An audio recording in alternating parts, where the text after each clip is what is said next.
Hey, welcome back to Everyday Tacoma.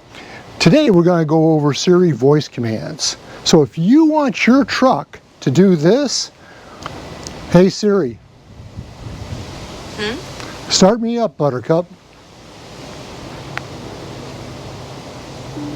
Okay, done. Command executed to start the vehicle.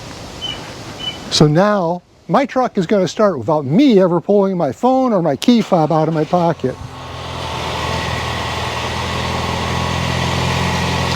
So hang in there, let's see what happens. When you start up the Toyota app, your screen should look something like this, and this is where we're going to begin.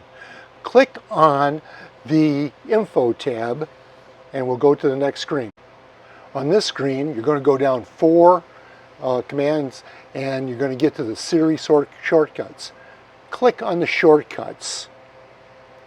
Here on the available shortcuts page, you're going to see at the top remote start, and mine says start the taco. Go ahead and click on that, and it's going to take you into the next screen where you can actually change the wording. We're into the screen where we can change the voice phrase. Click on change the voice phrase, and it'll take us to our next screen.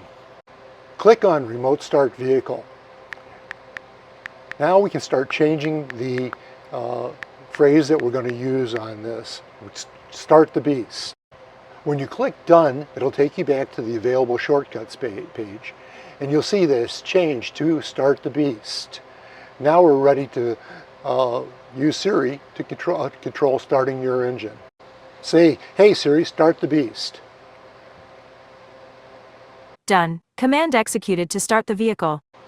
Congratulations, now you've changed the voice command to have Siri start your engine.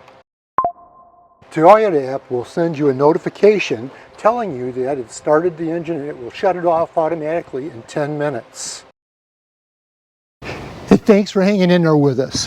One word about the Siri voice commands. If your truck is not locked, if it's unlocked, it will start your truck. So, and there's some other things like that, but you'll figure them out as they go along. Have some fun with it, and if you come up with something unique to say to your truck, let us know in the comments. Till later, guys. Thanks.